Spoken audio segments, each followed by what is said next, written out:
Боз айғыр ертеде тау бөктерінде жатқан жылқыларды ұрылар айдап кетеді. Жылқы ішінде боз айғыр бар екен.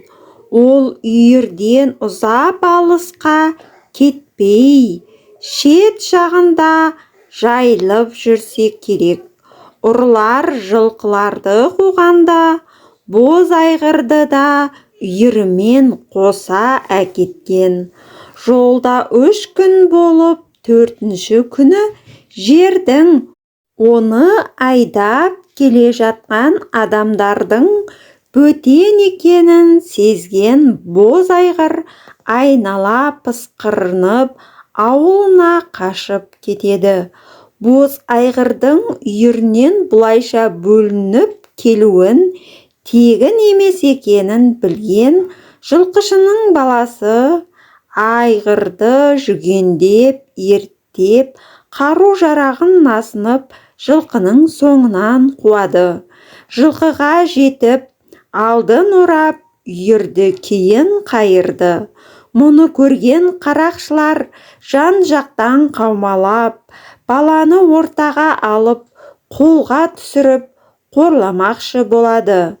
Бірақ олардың бұл ойынан түк шықпайды. Өйткені бала боз айғырмен бір шетке шығып, ұрыларға тұтқиылдан тиісіп, екеуін құлатады.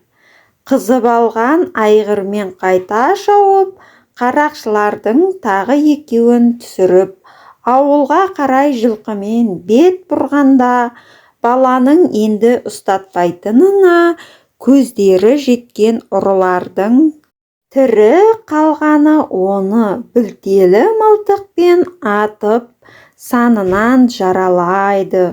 Оқ тиген бала бұрынғыдан да бетер өшігіп, тұла бойы ыза кернеп, жаралы санын қыл белбеумен қатты таңып, қарақшыларға қайта тиіседі.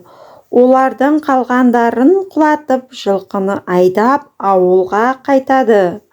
Жолшыбай бір төбенің етегіне жетіп, ілгері жүруге шамасы келмей, қансырап атынан жығылады.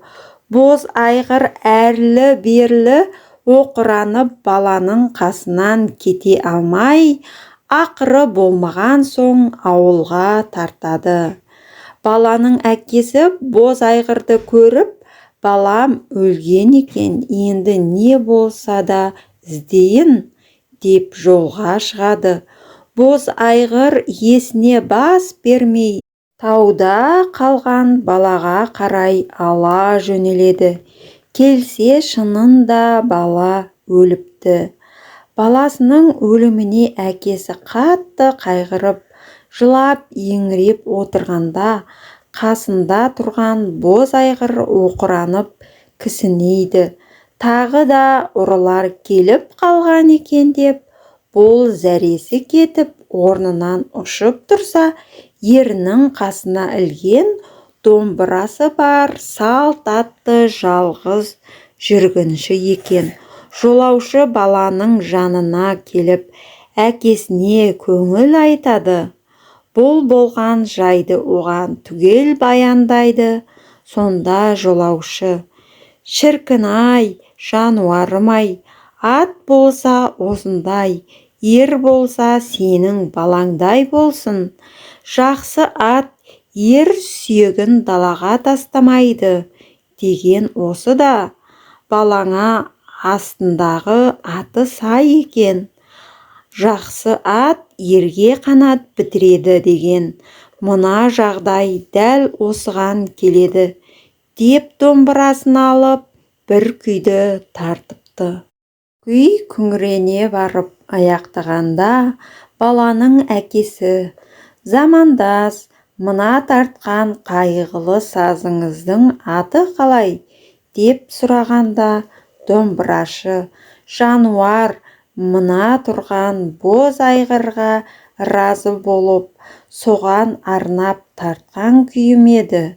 Атын боз айғыр қойдым. Бұл айғыр болмаса, балаң қайда қалар еді? сен оның сүйегін қайдан табар едің депті.